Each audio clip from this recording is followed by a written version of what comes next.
Part 5 की शुरुआत वहीं से होती है जहाँ पिछला एपिसोड खत्म हुआ था। मैडम जो चर्च में जाकर कुछ कन्फेस करती है, जिसमें वो कहती है कि मुझे नरक में जाने से भी ज्यादा डर इस बात का है कि मुझे दोही की माफी नहीं मिलेगी। फ्लैशबैक में हम देखते हैं कि 17 साल पहले दोही के मॉम डैड के एक्सीडेंट के टाइम मैडम जो उनके कार के पास ही थी, तो उनकी मौत के पीछे का क्या राज है ये हमें आगे के एपिसोड में पता चलेगा। इधर हम बटलर पार्क को देखते हैं जो सोच रहा था कि क्या बॉस अपना काम कर पाएंगे, लेकिन उसे गुवान पर पूरा भरोसा था कि वो इंसानों को बड़ी आसानी से अपने जाल में फंसा सकता है, क्योंकि बटलर पार्क खुद ही 2 बार उसका शिकार बना है। जिससे हमें बटलर के पिछले जन्म का फ्लैशबैक दिखाया जाता है जहाँ वो होपलेस होकर सुसाइड करने जा रहा था क्योंकि उसका बिजनेस सही से नहीं चल रहा था। लेकिन तभी उसकी लाइफ में आशा की किरण बनकर एंट्री मारता है अपना हीरो, जिसे देखकर वो पहले ग्रिम रिपर समझता है। गुवान कहता है कि क्या मैं तुम्हें इतने लो लेवल का स्पिरिट लगता हूँ? बटलर कहता है कि फिर क्या आप जीसस हो? गुवान कहता है कि मैं इतना भी अच्छा नहीं हूँ। तो बटलर पूछता है कि फिर आप कौन हो? तो गुवान उसे उसका कॉन्ट्रैक्ट दिखाता है जो कि होता है आत्मा को बेचने का एग्रीमेंट, जिसके बदले वो उसे ऑफर देता है इस टाइम में फेमस 2000 रेस्टोरेंट का मालिक बनने का, जिससे उसकी सारी मुसीबतें दूर हो जाएंगी और उसका बिजनेस भी बहुत ही ज्यादा ग्रो करेगा।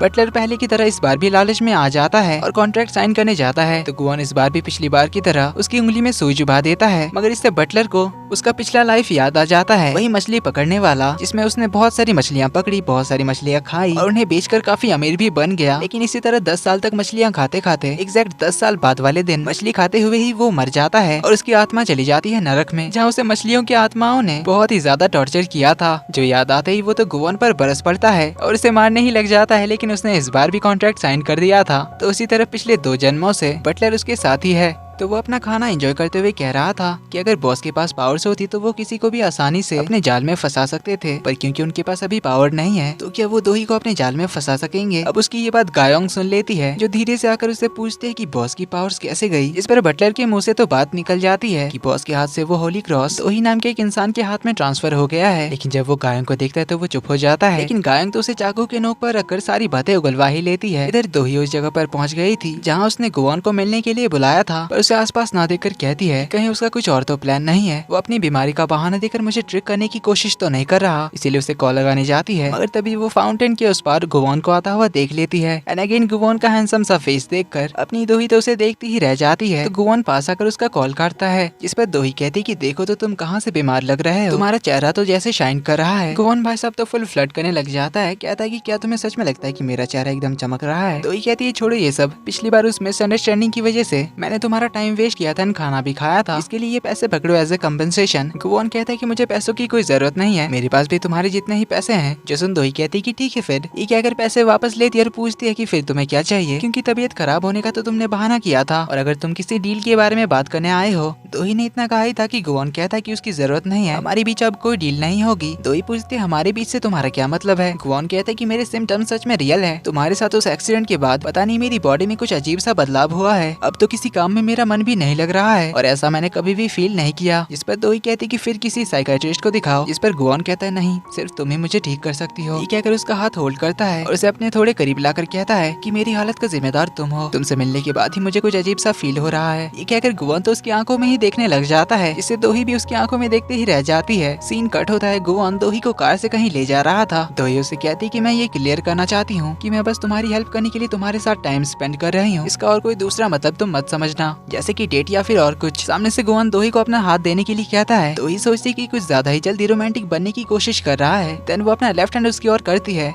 मगर गुवान उसके इस हाथ को साइड करते हुए कहता है कि मुझे तुम्हारा राइट हैंड चाहिए। दोही के हाथ आगे बढ़ाते ही गुवान उसका हाथ पकड़ लेता है और कार को बहुत ही स्पीड से भगाने लगता है। दोही तो घबराकर पूछती है कि क्या कर रहे हो तुम? गुवान कहता है कुछ नहीं, बस एक छोटी सी ड्राइव पर जा रहे हैं। तभी हम देखते हैं कि दोही के हाथ का वो होली क्रॉस ग्लो करने लग जाता है, यानी कि गुवान के पावर्स वापस से काम करने लग गए थे। वो तो ट्रैफिक सिग्नल भी रेड से ग्रीन कर देता है और बीच ट्रैफिक से कार भगाकर ले जाता है, क्योंकि उसे रात के 12 बजे से पहले उस बॉक्सर की आत्मा कलेक्ट करना था, वरना गुवान को पनिशमेंट मिलती। दूसरी ओर हम उसी बॉक्सर को देखते हैं जो कि अपने हाथों में आत्मा बेचने वाला अग्रीमेंट लेकर आ रहा था, जिसे वो थोड़ी देर बाद फेंक देता है और अपने दोस्तों के साथ बाहर जाने की बात करने लगता है। लेकिन तभी उनके सामने से गुवान अपनी कार भगाकर लाता है और उनसे थोड़ी दूर पहले गाड़ी को टर्न करता है और बॉक्सर की ओर अपनी उंगली से इशारा करता है, जिससे वो बॉक्सर कुछ ही देर में मर जाता है। साथ ही में वो कॉन्ट्रैक्ट भी जल जाता है और गुवान के ऑफिस में उसके लाइफ लाइन वाली घड़ी भी गायब हो जाती है। फिर गुवान वापस से कार को भगा लेता है। दोही पूछती कि आखिर ये सब क्या चल रहा था? गुवान कहता है कुछ नहीं, वो लोग बस मेरे दोस्त थे जिनसे मैं थोड़ी मस्ती कर रहा था। देन उससे पूछती है कि फिर अब कहाँ जाने वाले हैं? गुवान कहता है बस अब आखिरी एक काम करना है। क्या कर वो उसे एक नदी के पास वाला एरिया ले आता है जहाँ खड़ी कार्स में लोगों का रोमांस चल रहा था। जो देख दोही अपने मन में कहती है कि ये कुछ ज्यादा ही फास्ट नहीं जा रहा। गुवान कहता है कि हमें यहाँ कुछ करना चाहिए। दोही थोड़ा नर्वस होकर कहती है कि हम बस कुछ ही दिन पहले मिले और ऐसे पब्लिक प्लेस में हम वो सब कैसे कर सकते हैं, तुम चाहे जो भी सोचो पर मैं थोड़ी ओल्ड फैशन हूँ। पर गुवान तो कार से निकल जाता है और उसके और जाकर विंडो खोलने के लिए कहता है और उसे कहता है कि चलो बाहर करते हैं। दोही कहती है क्या तुम्हारा दिमाग सही है, हम लोग ऐसे पब्लिक प्लेस में ऐसा नहीं कर सकते। क्या तुम्हें हमारी कंट्री के लॉज के बारे में नहीं पता, तुम्हें 2 साल की जेल और 5 मिलियन का फाइन भरना पड़ सकता है। जो सुन गुवान उसके करीब आकर कहता है कि अब नदी के आसपास सैर करने पर कौन सा क्रिमिनल केस लगता है। जो सुन दोही थोड़ा सरप्राइज होती है पर उसे समझ आ जाता है कि गुवान बस घूमने चलने की बात कर रहा था, इसीलिए वो थोड़ी एम्बेरस होकर नदी के पास आती है और उसे कहती है कि मैं कुछ भी उल्टा सीधा नहीं सोच रही थी, बस यहाँ का माहौल और टाइमिंग देखकर मुझे वो सब लगा, बाकी मेरे दिमाग में वो सब नहीं चलता। तभी गुवान उसका हाथ होल्ड कर लेता है और उसे कहता है कि क्या तुम अपनी सांसें रोक सकती हो। तो ये सोचती कि ये मुझे सांसें रोकने के लिए क्यों कह रहा है। तभी गुवान उसे अपने करीब कर लेता है और अपना हाथ उसके फेस की ओर बढ़ा रहा था। तो ये सोच रही होती कि क्या ये मुझे किस करने जा रहा है। फिर वो धीरे धीरे उसके करीब जाने लगता है पर अचानक अपनी डेविलिश हंसी के साथ वो दोही के साथ नदी में कूद जाता है और पानी के अंदर उसका हाथ पकड़कर दोबारा अपने होली क्रॉस को अपने हाथ में ट्रांसफर होने के लिए कह रहा था। दोही को सांस लेने में प्रॉब्लम हो रही थी, इसीलिए वो उसे हाथ छोड़ने के लिए कहती है पर गुवान तो उसका हाथ ही नहीं छोड़ रहा था और बार बार होली क्रॉस को अपने हाथ में वापस लौटाने के लिए कह रहा था। अब जब वो दोही का हाथ नहीं छोड़ रहा था तो वो गुवान को लात मारकर अपने आप को छुड़ाकर ऊपर चली आती है और वो तो काफी ज्यादा घबरा गई थी। गुवान भी थोड़ी देर में बाहर आता है, बाहर आकर अपना हाथ चेक करता है कि ये अब भी क्यों नहीं आया। दोही तो उस पे चिल्लाने ही लग जाती है कि आखिर तुम ये क्या करना चाहते थे, मैं ऑलमोस्ट मरने वाली थी। दोही तो काफी ज्यादा पैनिक कर जाती है और इस पे बहुत ज्यादा चिल्लाने लग जाती है कि आखिर मुझे क्यों मारना चाहते हो तुम, तुम्हारी वजह से मैं 2-2 बार पानी में डूबते डूबते बची, पता नहीं कोई पागल मुझे मारना चाहता है, आखिर मैंने तुम सबका क्या बिगाड़ा है जो मेरे साथ तुम सब ये कर रहे हो। गुवान उसे काम डाउन होने के लिए कहता है। दोही फिर से कहने लग जाती है कि मैं कैसे शांत रहूं, मैं अब भी मरने वाली थी, आखिर तुमने ये क्यों किया। गुवान कहता है कि मैं बस कुछ चेक करना चाहता था। दोही कहती फिर मुझे पहले बताना चाहिए था ना। गुवान कहता है कि अगर मैं तुम्हें पहले बताता तो तुम मना कर देती। इस पर दोही तो उससे बहुत ही ज्यादा गुस्सा हो जाती है और उसके कार से अपना पर्स निकाल कर उस पे पैसे फेंक कर कहती है कि अब हमारे बीच कुछ भी नहीं है, हमारा सारा हिसाब बराबर हो चुका है। ये कहकर वो काफी सैड होकर वहाँ से चली जाती है। तो गुवान कार में बैठकर सोचने में बिजी होता है कि अगर पानी के अंदर जाकर भी मेरा होली क्रॉस वापस नहीं आता तो फिर कैसे आएगा। इस बारे में सोच सोच कर वो तो बहुत ज्यादा चिढ़ जाता है। तभी वहाँ पर बटलर पहुँच जाता है तो गुवान उस पर भी भड़कने लग जाता है। तो बटलर उसे शांत कराता है, कहता है कि मुझे तो लगा था कि आप उसे अपने चार्म में फंसा लेंगे पर आपने तो उसे पानी में डुबा दिया। गुवान पूछता है तू यहाँ पर क्या कर रहा है। बटलर कहता है कि आप ही ने तो मुझे दोही पर नजर रखने के लिए कहा था। तो दोनों यहाँ से निकल जाते हैं दोही को ढूंढने के लिए, क्योंकि जब तक गुवान दोही के कांटेक्ट में रहेगा बस तभी वो अपनी पावर्स यूज कर पाएगा, वरना बिना पावर के सरवाइव करना उसके लिए बहुत ही ज्यादा मुश्किल हो जाएगा। इधर दोही काफी अपसेट होकर घर लौट रही थी तो दूसरी ओर हम उस किलर को देखते हैं जिसने तेजुन को जब मारा था तब उसका फोन उसने रख लिया था पर उसके फोन में दोही के बचपन की एक फोटो थी जिसमें वो अपने मॉम एंड डैड के साथ होती है।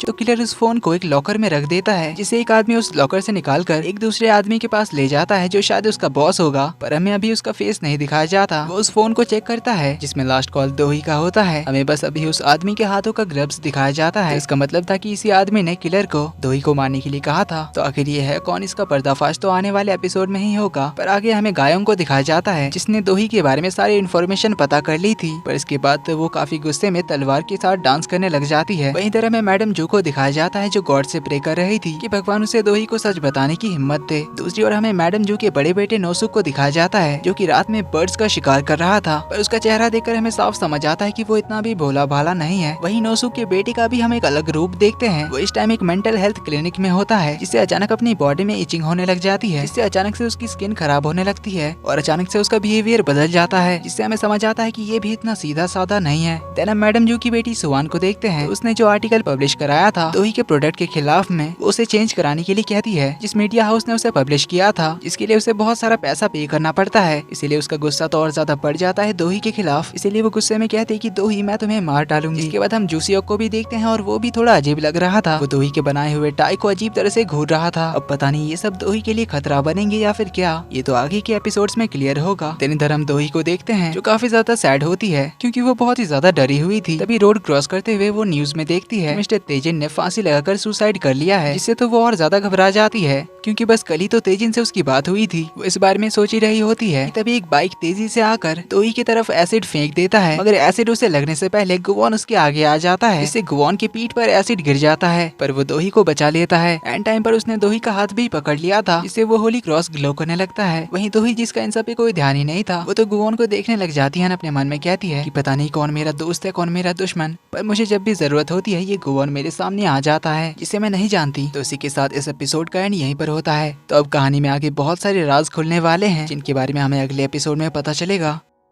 ड्रामा आगे काफी इंटरेस्टिंग होने वाला है। जल्दी ही मिलते हैं अगले पार्ट में। वीडियो पसंद आई तो वीडियो को लाइक कर देना। चैनल पर पहली बार आए तो do subscribe and hit the bell icon. जल्दी ही मिलते हैं अगले पार्ट में। तब तक के लिए take care and bye bye.